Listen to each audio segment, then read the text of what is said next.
Story of Bangladesh. बांगलादेशची काय कहाणी आहे ते सांगते. कारण आता बघा, एक तर यांनी उचलले आणि मागच्या 2-3 वेळा एका इलेक्शनला उरी, एका इलेक्शनला आर्टिकल 370 ना. इलेक्शन झाल्यानंतर हे येईल किंवा हे येईल तेव्हा तुम्ही अनभिज्ञ नसावेत किंवा तिकडे जाऊन काहीतरी नवीन नॉलेज घेऊन येऊ नका की एखादा आर्टिकल डिलीट केलं. काही नव्हतं राईट. म्हणून तुम्हाला हे पहिलेच सांगते. Story of Bangladesh. काश्मीरबद्दल काही आहे चर्चा जी करण्याची अपेक्षा आहे? नो. बघा एकदा तुम्ही नोट्स घेतले याचे? नाही घेतले ना. ठीक आहे, काही हरकत नाही. हां, लेक्चर रेकॉर्डेडमध्ये घेऊन टाकाल है ना. एकदा बघून घ्याल, एकदा रिवाईज करा. काही प्रश्न असतील तर विचारा. मग स्टोरी ऑफ बांगलादेशवर जाऊ आपण ना. So story of Bangladesh. Story of Bangladesh समजून घेण्यासाठी पहिले हा मॅप समजून घ्या है ना. इंडियाला तर तुम्ही ओळखता, फाईन. हा जो पार्ट आहे काश्मीरच्या बाजूचा ग्रीन कलरमध्ये, हा होता वेस्ट पाकिस्तान आणि हा होता ईस्ट पाकिस्तान. म्हणजे हा पूर्ण पाकिस्तान आहे. 2 पाकिस्तानमध्ये भारत आहे. ठीक आहे. म्हणजे जेव्हा रेडक्लिफने हा मॅप बनवला तेव्हा सुरुवातीपासूनच हा चुकीचा मॅप आहे. असं कसं 2 एरियाच्या मध्ये एक देश है ना. आणि त्यामध्ये पण काय झालं होतं की हा जो ईस्ट पाकिस्तान आहे त्याच्या बाजूला असलेला वेस्ट बंगाल आहे. West Bengal was part of India. ठीक. आणि महत्त्वाचं काय होतं की this east Pakistan has agriculture surplus and western Bengal had industrial surplus. So जो काही रॉ मटेरियल इकडे येत होता ॲग्रिकल्चरमध्ये, it will be all raw material for industries. So west बेंगॉलकडे हा इम्पोर्ट होता. म्हणजे इंटरनॅशनल इम्पोर्ट सुरू झालं. पहिले हा भारताचाच भाग होता. फाईन. दुसरं काय होतं की हा जो एरिया आहे हा रेगिस्तान आहे. दिस एंटायर पार्ट इज रेगिस्तान. यांच्याकडे पाऊस नाही त्यामुळे शेती नाही. ठीक. शेती नाही त्यामुळे पैसे नाही. यांच्याकडे काहीच नाही. हे भुकेनंगे लोक आहेत. ठीक. जे काही होतं ते इकडे होतं. जरी हा एरिया तुम्हाला छोटा दिसत असला तरी फायनान्शियली हे सरप्लसमध्ये होते. ठीक. राजधानी इथे है ना आणि पैसे इथे. त्यामुळे व्हायचं काय की हे कमवायचे, हे उडवायचे. हे समजतंय है ना. They use to economically exploit the Bengal, eastern Bengal और ईस्टर्न पाकिस्तान टेक्निकली. ठीक आहे. आता या सगळ्यामध्ये व्हायचं काय की जेव्हा पाकिस्तान निर्माण झालं, मी तुम्हाला पहिलेच म्हटलं की it was the handicap child since birth है ना. सिन्स बर्थ हँडिकॅप आहे. हे हँडिकॅप दिसते मला, अर्धा पार्ट तिकडे अर्धा पार्ट इकडे है ना. सो यामध्ये झालं काय की जेव्हा पाकिस्तानची निर्मिती झाली ना तेव्हा हे त्यांची कर्म त्यांच्याबरोबर होती है ना. यांनी काय केलं होतं, direct action day, I am sure तुम्हाला आठवत असेल, 1946 ना. डायरेक्ट ॲक्शन डे काय होता, 16 October 1946, black day of India. भारतात 1937चे इलेक्शन्स झाले होते आणि इलेक्शन झाल्यानंतर सगळ्या स्टेटमध्ये स्वतःचे प्रधानमंत्री होते. त्यावेळेला प्रधानमंत्री असायचे. बंगालचे जे प्रधानमंत्री होते, या एरियाचे जे प्रधानमंत्री होते ते होते H.K. सोहरावर्दी, HS सोहरावर्दी. हां. आणि सोहरावर्दी साहेब कट्टर मुस्लिमपंथी होते. मुस्लिम लीगचे कट्टरपंथी मेंबर होते, जिनांचे अनुयायी होते. फाईन. 16 ऑक्टोबर 1947 रोजी 46 रोजी HS सोहरावर्दींनी आपल्या स्टेटच्या सगळ्या पोलिसांना एका दिवसाची सुट्टी दिली होती. एका दिवसाची सुट्टी पोलिसांना दिली होती. तुम्ही हे जे रस्त्यावर बघता ना की लाल सिग्नल झाला की गाडी थांबते तुमची, किंवा तुम्ही मारामाऱ्या करत नाही, चोऱ्या करत नाही, डकैती करत नाही किंवा कुठे छेडछाड करत नाही. का करत नाही? तुम्हाला काय वाटतं तुम्ही खूप सभ्य आहात? नाही. पोलीस आहे रस्त्यावर है ना. तुम्हाला माहिती आहे की इथे कॅमेरे लागलेले आहेत आणि जर पकडले गेले तर करिअर खराब. तुमचं तर ठीक आहे करिअर खराब, पण इतर जे गुन्हेगार आहेत त्यांना पोलिसांची भीती असते है ना. तुम्ही विचार करा की एक दिवस पोलीस रस्त्यावर नाही, किती गदारोळ होईल आपल्याकडे. थोडा वेळ सिग्नल बंद झाला तर ट्रॅफिक जाम होते, कळतंय. सो हा तो भारत आहे किंवा हा तो काळ आहे 16 ऑक्टोबर 1946चा, जेव्हा भारतात गदर माजलं होतं. पाकिस्तानची डिमांड तीव्र केली होती. भारत किंवा काँग्रेस म्हणत होते पाकिस्तान बनवणार नाही, तुम्ही काही केलं तरी बनवणार नाही है ना. भारत अखंड आहे. गांधीजी हट्टाला पेटले होते की पहिले माझे तुकडे करा मग भारताचे तुकडे करा.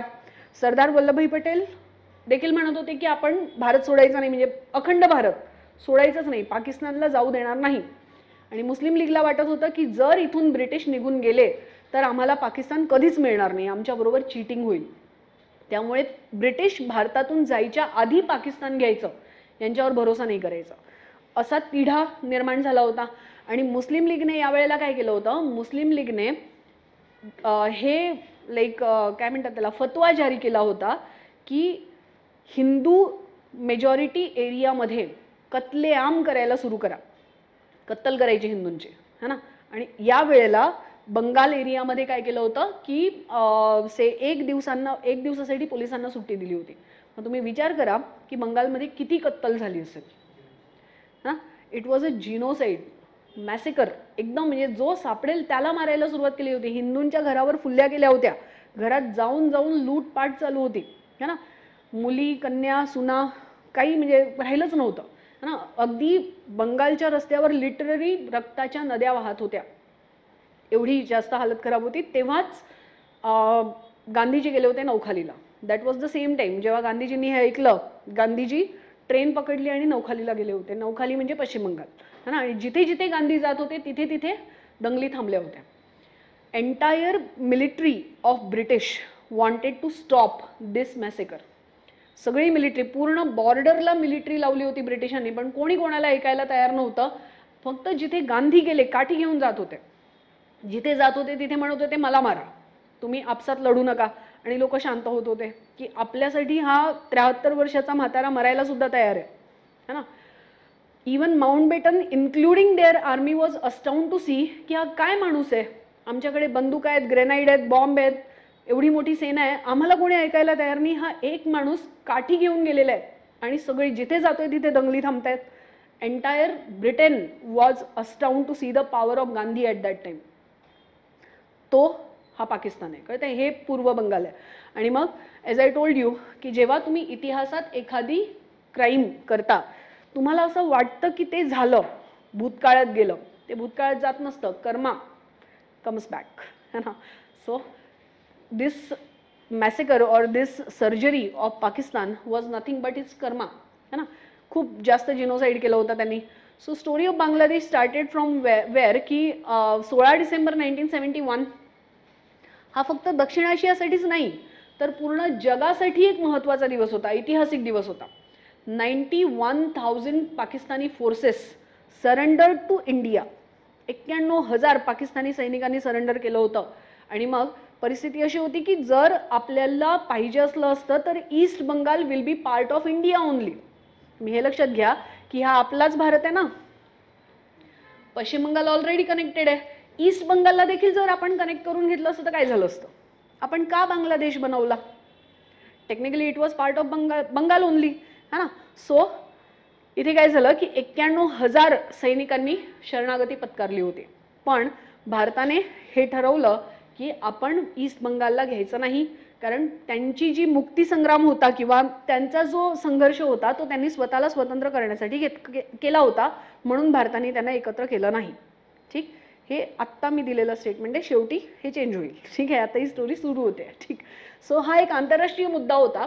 हा फक्त भारत पाकिस्तानचा मुद्दा नव्हता किंवा फक्त ईस्ट पाकिस्तान आणि वेस्ट पाकिस्तानचा मुद्दा नव्हता.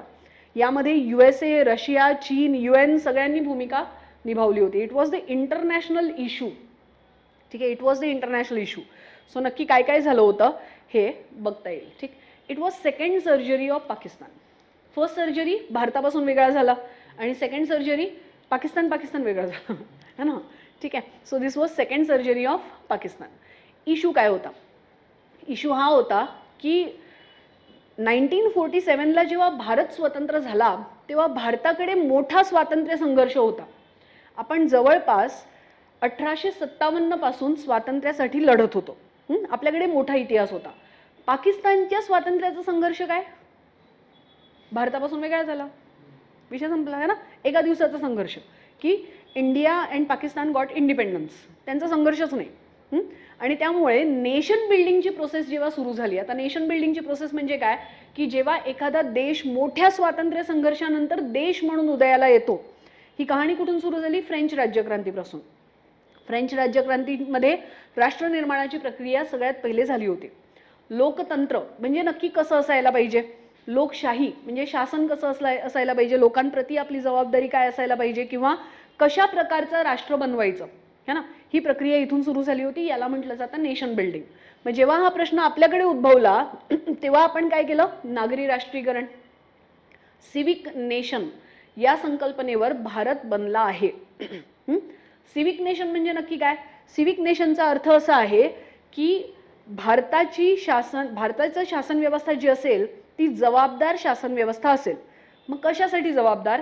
कल्याणकारी राष्ट्र बनवण्यासाठी जबाबदार. मग 15 ऑगस्ट 1947 भारत स्वतंत्र झाल्यानंतर जो व्यक्ती भारताचा नागरिक म्हणून भारतात येईल त्या सगळ्यांची, त्याचं जन्मस्थान, लिंग, धर्म, जात, वर्ण कोणताही असला तरी त्याची आर्थिक, राजनीतिक आणि सामाजिक सुरक्षिततेची जबाबदारी भारतीय शासनाची असेल. हे लक्षात आलं? ठीक. हे आहे civic nation. Responsible government. Responsible government means what?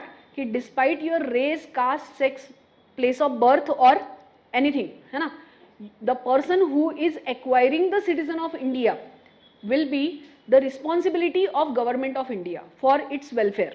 हे आहे civic nation. Fine. So Bharat द्वितीय महायुद्धानंतर स्वतंत्र होणारा आशिया खंडातला पहिला देश होता.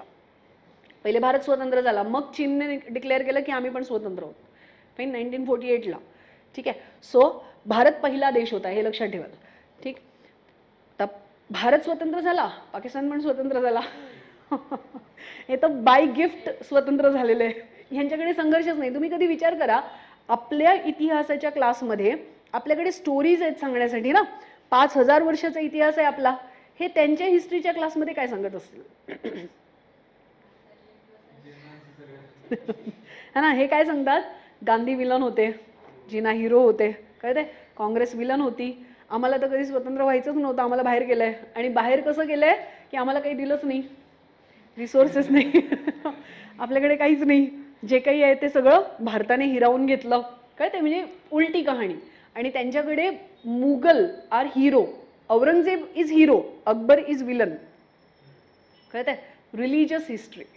आणि सगळ्यामध्ये कसं दाखवणार की मुसलमान मायनॉरिटी आहेत आणि हिंदूंनी कसा अन्याय केलेला आहे. पाकिस्तानचा इतिहास. कळते. सो पाकिस्तान स्वतंत्र झाला. आता एशिया आफ्रिकन कंट्रीजमध्ये जी नेशन बिल्डिंगची प्रोसेस होती, त्या नेशन बिल्डिंगच्या प्रोसेसमध्ये रेफ्युजी जनरेटिंग प्रोसेस जास्त झाली होती. कारण काय होतं की आपला देश जेव्हा बनत होता तेव्हा खूप मोठा गदर माजला होता. भारतातून लोक पाकिस्तानमध्ये जात होती, पाकिस्तानची लोक भारतात येत होती, असं देवाणघेवाण चालली होती. आणि हे जे नव्याने येणारी लोक होती त्यांच्या पुनर्वसनाची समस्या होती. त्यांना ठेवणार कुठे, खायला काय देणार, नोकऱ्या कशा देणार, यांच्या मुलांचं एज्युकेशन, हेल्थ. तुम्हाला माहिती आहे बॉर्डरवर डॉक्टरांची टीम उभी होती पूर्ण. कारण जे लोक येत होते ते मलेरिया घेऊन येत होते. तिथून जे कोणी येत होतं ना ते मलेरिया घेऊन येत होते. कॅम्पमध्ये राहत होते, साप, विंचू, झुरळ, सगळं इतकं घाण होतं तिकडे की you can't survive in that camps. Fine. सगळीकडे डॉक्टर्स काम करत होते, खूप मोठ्या संख्येने लहान मुलं मरत होती, महिला मरत होत्या, खूप जास्त प्रॉब्लेम सुरू होते. अशा प्रोसेसमध्ये भारत बनलेला आहे. ठीक आहे. Say nation building process was not easy. Many people played very important roles in it, especially Sardar Vallabhbhai Patel. Sardar Vallabhbhai Patel took the lead of home ministry. आणि होम मिनिस्ट्रीची लीड घेतल्यानंतर त्यांनी खूप मोठं अरेंजमेंट केली होती की या सगळ्यांना कसं पुनर्वसित करायचं. फाईन. मग राष्ट्रनिर्माणामध्ये जे मी आता तुम्हाला सांगितलं की 18व्या शतकात हिंदू मुस्लिम एकता तुम्हाला बघायला मिळते. कारण सुरुवातीला काही हे प्रॉब्लेम नव्हते. प्रॉब्लेम कधी सुरू झाले? When British identify that India is not one country. 2 major religion are living in this nation. One is Hindu and one is Musalman. आणि मग त्यांनी काय केलं? फोडो और राज करो, divide and rule policy.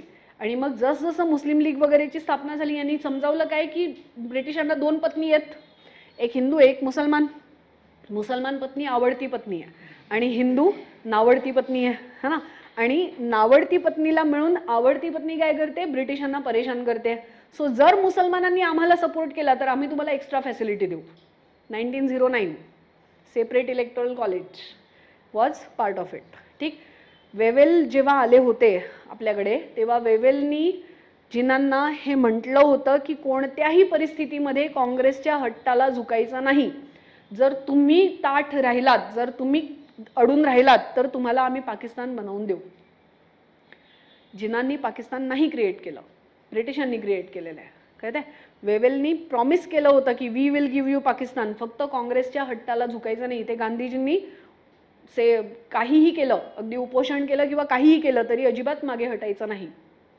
Wavell होते ते, कळत आहे. सो इथे काय झालं की 19व्या शतकापासून भारतीय राजनीती बदलली, भारतीयांना राजनीतिक प्रतिनिधित्व मिळायला लागलं. 1882 मध्ये स्थानिक प्रशासनात, लोकल गव्हर्नमेंटमध्ये देखील स्थान मिळायला लागलं आणि इथून 1881 मध्ये नियमित जनगणना सुरू झाली. 1872 ला भारताची पहिली जनगणना झाली होती. 1872 1872 ला जेव्हा पहिली जनगणना झाली ती झाली होती लॉर्ड मेयो होता त्यावेळेला. ठीक, लॉर्ड मेयोनी ही जनगणना का केली होती तुम्हाला माहिती आहे? झालं काय, सर सय्यद अहमद खान होत्या. आय एम शुअर तुम्ही नाव ऐकलं असेल है ना. आणि सर सय्यद अहमद खान, आता बघा आपला इतिहास कसा आहे की 1861 ला इंडियन काउन्सिल ॲक्ट आला होता. 1861 first Indian council act. Indian council ॲक्टमध्ये काय केलं की इंडियनना नॉमिनेशन करायला सुरुवात झाली है ना, भारतीय मेंबर्सना नॉमिनेशन मिळायला सुरुवात झाली होती. आणि त्याच्यानंतर मग 1892 एक्झिक्युटिव्ह काउन्सिलमध्ये मेंबर्स वाढवले. फाईन. आता 1861 ला जेव्हा हे नॉमिनेशन व्हायला लागले तेव्हा सर सय्यद अहमद खानांसारखे जे लोक होते, सर सय्यद अहमद खान होते कोण, युनियन प्रोव्हिन्समधले होते, एलिट मुस्लिम क्लासचे प्रतिनिधित्व करणारे होते. फाईन. एज्युकेटेड होते, एकदम वेस्टर्नायझेशन झालेले मुसलमान होते. फाईन. सुरुवातीला तर तुम्हाला बघायला मिळेल की हे अलीगड मुस्लिम युनिव्हर्सिटी बद्दल बोलतात किंवा सायंटिफिक लिटररी सोसायटीबद्दल बोलतात. राईट. यांनी मॉडर्न एज्युकेशनला प्रमोट केलं होतं, कुराणावर टीका लिहिली होती, पर्दा प्रथावर त्यांनी हल्ला केला होता की नाही असायला पाहिजे, पिरी मुरादी प्रथा, हलाला प्रथा, सगळ्याला विरोध केला होता. पण हेच सर सय्यद अहमद खान पुढे जाऊन ब्रिटिशांना काय म्हणतात, इंडिया हॅज टू नेशन. त्यांनी म्हटलेलं आहे की इंडिया हॅज टू नेशन है ना, and treat India as nation but do not treat Muslim as Indian. त्यांनी म्हटलं की भारताला एक नेशन म्हणून ट्रीट करा, काही हरकत नाही, पण मुसलमानांना भारतीयांसारखं ट्रीट करू नका. वी आर डिफरंट कम्युनिटी है ना. आणि elections are game of numbers. निवडणुका संख्यांचा खेळ आहे. भारतीय मुसलमान किंवा भारतात राहणारे मुसलमान अल्पसंख्यक आहेत. भारतात राहणारे मुसलमान अल्पसंख्यक असल्यामुळे पूर्ण भारतीय मुसलमानांनी एकाच कॅन्डिडेटला वोट दिलं तरी ते जिंकणार नाहीत. जिंकणार नेहमी काँग्रेस. 1885 ला काँग्रेस आली होती. सो काँग्रेस किंवा हिंदूवादी पार्टी जी असणार ती जिंकणार. फाईन. आणि जर असं झालं तर मुसलमानांचे हित नेहमी कॉम्प्रोमाइज होत राहणार, मुसलमानांबरोबर कधीच न्याय होणार नाही. कळते. सर सय्यद अहमद खान होते. सर सय्यद अहमद खानांनी हे म्हटल्यानंतर मग ब्रिटिशांना लक्षात आलं की हो, आम्हाला तर वाटलं भारतात एकी आहे, युनिटी आहे, कारण 1857च्या रिव्होल्टमध्ये इंडियन मुस्लिम हिंदू मुस्लिम युनिटी बघायला मिळाली होती. पण लवकरच यांना लक्षात आलं की यांच्यात आपसात भांडणं आहेत, and we shall take the advantage of it. आणि मग झाली होती गणना. फाईन. सो 1872 ला भारतात पहिली गणना झाली जी धर्म आणि जातीवर आधारित होती. फाईन. आणि 1881 ला लॉर्ड रिपन केम. पहिले मेयो 1872 मेयोने जनगणना केली, मग आला लॉर्ड रिपन. 1881 ला जनगणना नियमित झाली, म्हणजे दर 10 वर्षांनी आता जनगणना होईल. यावेळेला जी जनगणना झाली त्यामध्ये 38 दशलक्ष 38 मिलियन हिंदू होते. फाईन. आणि 6 मिलियन मुसलमान होते. 6 मिलियन मुसलमान आणि 38 मिलियन हिंदू, एवढा मोठा डिफरन्स यांना बघायला मिळाला होता. फाईन.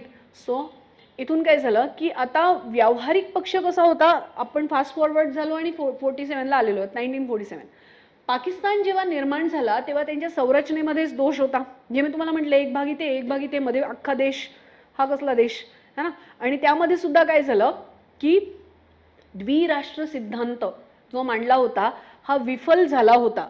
बंगाल कृषक प्रजा पार्टीचे नेता होते फजल उल हक आणि सिकंदर हयात खान मुस्लिम नेता होते पंजाबचे. मी तुम्हाला सांगितलं की जेव्हा जिनांनी ही थ्योरी मांडली की टू नेशन थ्योरी जिनांनी मांडली होती, जिनांनी काय म्हटलं होतं की मुसलमानांसाठी वेगळा देश असायला पाहिजे. या दोघांनी विचारलं मुसलमान म्हणजे कोण. जिना म्हणले म्हणजे आपण सगळे मुसलमान. त्यांनी म्हटलं नाही, मुसलमान म्हणजे ते व्यक्ती जे 5 घटकांना फॉलो करतात.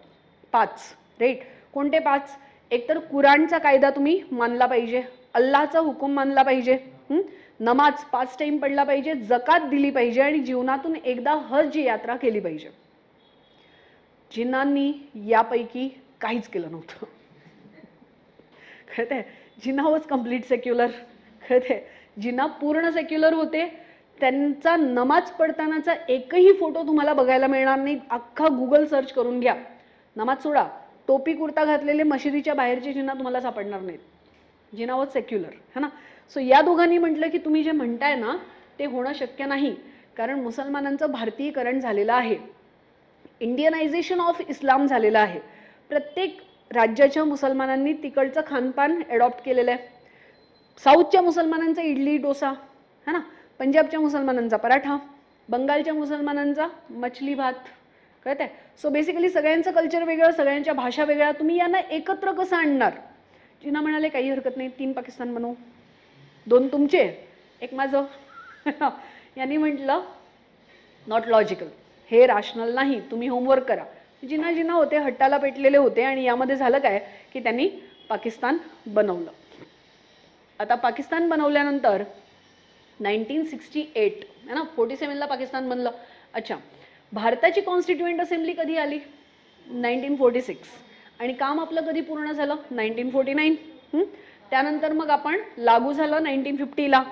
51ला प्लॅनिंग कमिशन आलं, प्लॅनिंग कमिशनने काम करायला सुरुवात केलं. 52ला फायनान्स कमिशन आलं, फायनान्स कमिशनने काम करायला सुरुवात केलं. 51ला इलेक्शन कमिशनने देखील काम करायला सुरुवात केली आणि 52ला निवडणुका झाल्या. एकदम व्यवस्थित चाललंय सगळं. यांची हालत बघा. 47ला स्वतंत्र झाले. स्वतंत्र झाल्यानंतर यांना स्वतःलाच कळेना काय करावं.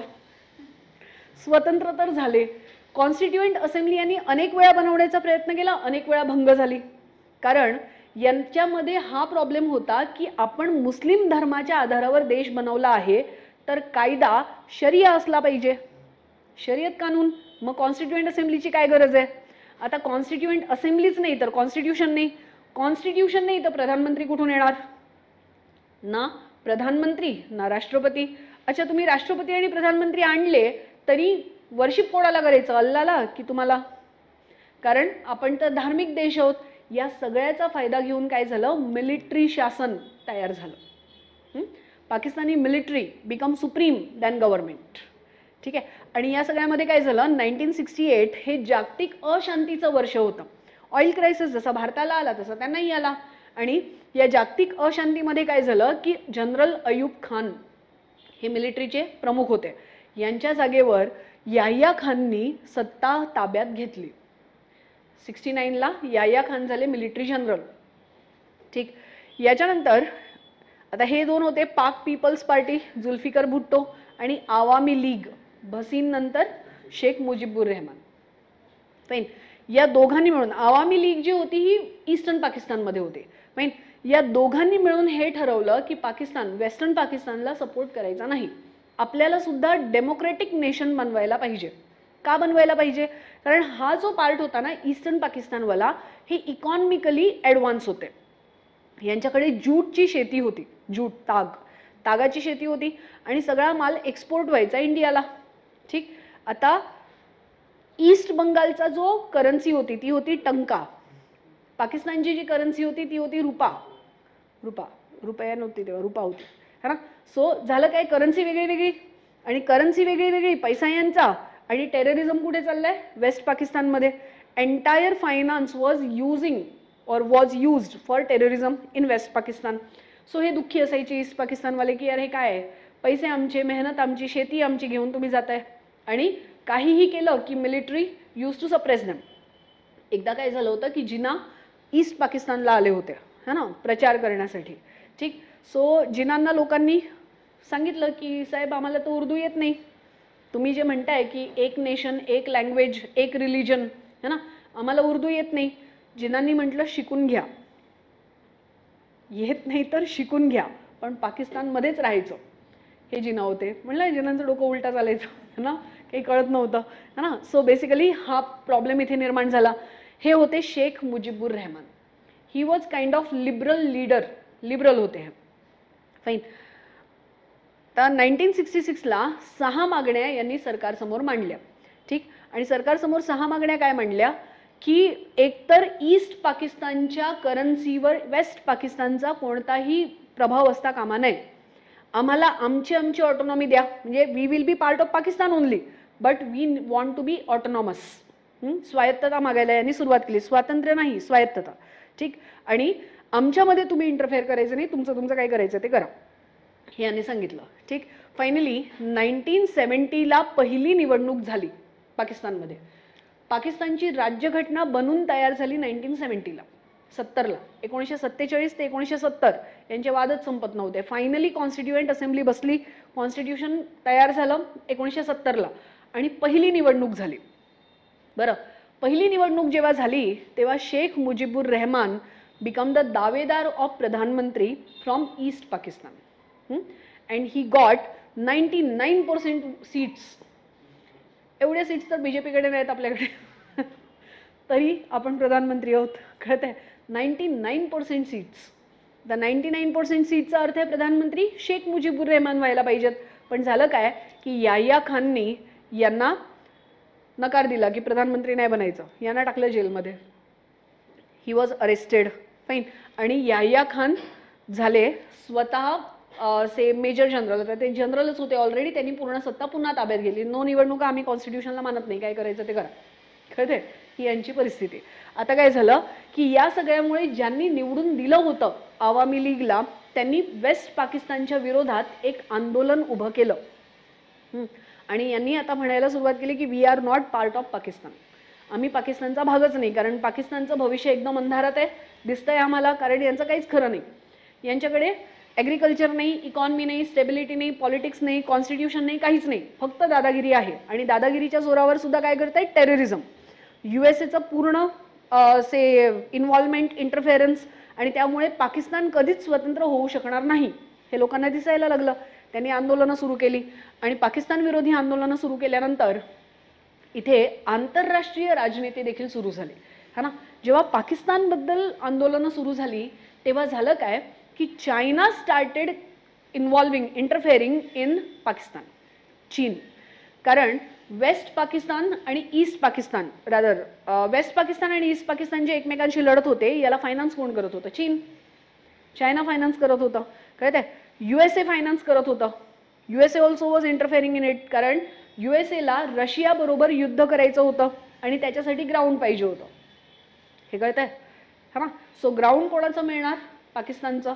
भारत यापासून अलिप्त झाला होता. नॅम, नॉन अलाइनमेंट मुवमेंट आपण साईन केली होती. पंचशील साईन केलं होतं चायना बरोबर की आम्ही अजिबात भांडणार नाही, आमच्याकडे अजिबात बघू नका. फाईन. मग झालं काय की ईस्ट पाकिस्तानमध्ये हा जो मुद्दा सुरू होता, या मुद्द्याला भारताने हळूहळू सपोर्ट करायला सुरू केलं सिक्रेटली. आपण एकदम सिक्रेटली सपोर्ट करत होतो, ओपन सपोर्ट नाही करत होतो, कारण ओपन सपोर्ट केला असतं तर चीन आणि युएसए आपल्या अंगावर आलं असतं, कळत आहे. सो आपण ईस्ट पाकिस्तानला का सपोर्ट करत होतो याची दोन कारणं होती. एक तर ईस्ट पाकिस्तानला काश्मीरशी काही घेणं देणं नव्हतं, है ना. जर ईस्ट पाकिस्तानचा व्यक्ती प्रधानमंत्री झाला असता, म्हणजे मुजीबुर रहमान प्रधानमंत्री झाले असते, तर काश्मीरचा इश्यू सॉल्व्ह झाला असता, कळत आहे. हा तो पार्ट आहे. फाईन. आणि दुसरं, ईस्ट पाकिस्तान वेल्दी असल्यामुळे पश्चिम बंगालबरोबर आपला ट्रेड नेहमीच होता. सो आपल्याला ट्रेडमध्ये देखील सपोर्ट मिळाला असता, म्हणजे टेक्निकली पाकिस्तानचे आणि भारताचे रिलेशन चांगले झाले असते. या मुद्द्यावर भारताने सिक्रेट मदत करायला सुरुवात केली. पाकिस्तानला हे कळलं, है ना. आणि पाकिस्तानने भारताला धमकावलं की जर भारत मध्ये पडला तर आम्ही तुमच्यावर हल्ला करायला मागे पुढे पाहणार नाही. यामध्ये झालं काय की भारताने थोडीशी माघार घेतली. ठीक. मग पाकिस्तानला हा मुद्दा दाखवायचा होता की हा आमचा रिजनल इश्यू आहे आणि इंटरनॅशनली आम्ही यामध्ये कोणालाच इंटरफेरन्स करू देणार नाही. भारताने हा मुद्दा मांडला UN मध्ये की east Pakistan is protesting against Pakistan. So हा इंटरनॅशनल इश्यू आहे आणि याला तुम्ही सॉल्व्ह करा. UN मध्ये चायनाने मात्र काय केलं की भारताला सपोर्ट नाही केलं, विटो केला होता. भारताला अजिबात सपोर्ट केला नाही, कारण सांगितलं तुम्हाला चायनाच सपोर्ट करत होतं त्यांना. ठीक. आता इथे काय झालं की मुजीबुर रहमान जे होते हे जेलमधून सुटले आणि हाऊस अरेस्ट झाले. यांना हाऊस अरेस्ट करण्यात आलं होतं. हाऊस अरेस्ट केल्यानंतर त्यांचे जितके समर्थक होते, या समर्थकांना मिळून त्यांनी एक मुक्तिवाहिनी बनवली. मुक्तिवाहिनी म्हणजे की फ्रीडम फायटर्स ग्रुप. ठीक. या फ्रीडम फायटर्स ग्रुपला भारताच्या भूमीवर ट्रेनिंग मिळायला लागलं. Indira Gandhi was there. ठीक आहे.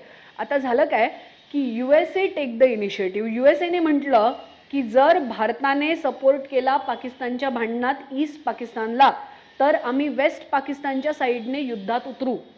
USA, भारत आत्ता तर स्वतंत्र झालंय, त्यात 2 युद्ध झालेली आहेत. भारताने म्हटलं कोण पाकिस्तान, आम्ही ओळखत पण नाही, आणि आपली ट्रेनिंग थांबवली. मुक्तीवाहिनीची जी ट्रेनिंग होती ती थांबवली. त्यांनी म्हटलं एकदम भाई तुम्ही म्हणाल तसं, सॉरी. हे सगळं जेव्हा झालं होतं तेव्हा USAची एक फायटर बोट शिप समुद्रात होती and it was coming towards Pakistan and India. म्हणजे असं वाटत होतं की आता आपल्यावर हल्ला होणार. Fine. And at the same time USSR jump into this से फाईट. USSR, त्यावेळेला रशिया नव्हतं, USSR होतं, है ना. USSR सेड की जर USAने पाकिस्तानच्या सोबत युद्धात भाग घेतला तर आम्ही इंडियाच्या सोबत भाग घेऊ. India was like I was your secret crush. So USSRने इंडियाला सपोर्ट केला आणि USAने पाकिस्तानला सपोर्ट केला. हा इंटरनॅशनल मुद्दा झाला. भारताची तर 56 इंच का सीना तेव्हाच झाला होता आपला, की आता या बिंदास USA येऊ दे, चायना येऊ दे, कोणी येऊ दे, रशिया आमच्या बरोबर आहे, है ना.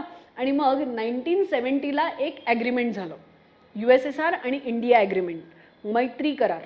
1971ला मैत्री करार झाला होता. मैत्री करारामध्ये सांगितलं काय होतं, मैत्री करारामध्ये हे सांगितलं होतं की इंडियावर जर कोणत्याही परराष्ट्राने हल्ला केला तर USSR विल सपोर्ट इट. आणि USSRवर जर कोणी हल्ला केला तर India will support it. Technically हा करार फक्त भारताच्या फेवरमध्ये होता, आपण तर काय कोणाला सपोर्ट करणार होतो, है ना. सो हा करार झाल्यानंतर तर Indira Gandhi was there. Indira Gandhi was in जोश, फुल जोश, की बिंदास ट्रेनिंग चालू करा, है ना, आपण रेडी आहोत युद्धासाठी. आणि त्यांचं तर म्हणणं होतं उद्याच युद्ध करून टाकू, काही हरकत नाही, आपल्याकडे मोठा सपोर्ट आहे ना. पण जनरल माणिक शॉ होते आणि त्यांनी थांबवलं. त्यांनी म्हटलं की जर ईस्ट पाकिस्तानला सेपरेट करण्यासाठी भारताने भाग घेतला तर काश्मीरच्या बॉर्डर्स अनअटेंडेड राहतील, कारण इथे मिलिटरी सगळी डायव्हर्ट होईल आणि काश्मीर इश्यू पुन्हा सुरू होईल. कदाचित या अनस्टेबिलिटीचा उपयोग करून पाकिस्तान विल एक्वायर काश्मीर. त्यामुळे एवढी घाई करायची नाही, हिवाळ्यात लढाई करायची, विंटर येऊ दे. विंटर आल्यानंतर काय होणार, बर्फबारी होणार आणि हिमालयाचे जे दर्रे आहेत ते दर्रे सगळे बंद होणार. त्यामुळे Pakistan cannot have entry to India और काश्मीर. पण त्यांच्यासाठी हे कठीण होईल आणि म्हणून हिवाळ्याची वाट बघायला सुरुवात झाली. मीनवाईल आवामी लीगचं हे जे आंदोलन होतं हे मोठं झालं आणि 16 डिसेंबरचा दिवस उजाडला. पाकिस्ताननेच पहिला आपल्यावर हल्ला केला. पाकिस्तानने पहिले एअर स्ट्राईक केली आणि त्याच्यानंतर मग भारत रेडीच होता, है ना. 13 दिवसात युद्ध संपलं. 13 दिवस, 13 डेज युद्ध संपलं. युद्ध संपल्यानंतर 91,000 people, soldiers of Pakistan surrendered to India. आता या वेळेला मोठा चान्स होता की भारताने पाकिस्तानला किंवा ईस्ट पाकिस्तानला एक्वायर करून बंगालचा भाग बनवला असता, कारण तो तर बंगालच होता ना, ईस्ट बंगाल तर ब्रिटिशांनी बनवलं त्याला. Indira Gandhi was very excited की घेऊन टाकू आपण ना, कशाला त्यांना सोडायचं, राईट. अखंड भारत, सगळ्यांची स्वप्न आहेत अखंड भारताची, है ना. माणिक शॉनी यांना समजावलं की हा east Pakistan was the part of Pakistan, DNA पाकिस्तानचे आहे. आणि ही ती गर्लफ्रेंड आहे जी पहिल्याशी भांडणं करून बाहेर निघालेली आहे, है ना. दुसऱ्याशी लॉयल राहील की नाही गॅरंटी नाही. आणि जेव्हा ही ब्रेकअप करून जाईल ना तेव्हा आपला पश्चिम बंगाल पण घेऊन जाईल. जे आहे ते तसंच राहू द्या, उगीच खेळ करू नका. मग 1971ला बांगलादेश स्वतंत्र झाला.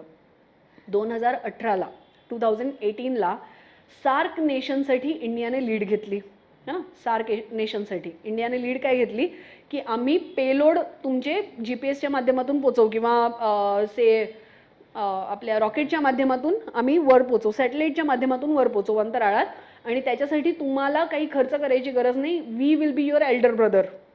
बांगलादेशने म्हटलं की भारताच्या भिकेची गरज नाही. भारत वॉज लाईक भीक, आम्हीच तुम्हाला जन्म दिला, विसरला तुम्ही 1971ला आम्हीच तुम्हाला मदत केली होती स्वतंत्र होण्यासाठी. Bangladesh shows its colour. त्यांनी म्हटलं की ते भारताचे स्वार्थ होते म्हणून तुम्ही आम्हाला मदत केली होती, अदरवाईज तुम्ही आम्हाला मदत करणार नव्हतात. आणि मग 2018ला बांगलादेशने पहिलं स्वतःचं सॅटेलाईट बनवलं, बंगबंधू 1. म्हणजे त्यांनी म्हटलं होतं की ती गर्लफ्रेंड आहे जी धोका देईल, ते खरं होतं, कळत आहे. So this was the issue of Bangladesh and hence Bangladesh over. जमलं. अशा प्रकारे बांगलादेशची निर्मिती झाली होती. हां. Next part was India China war.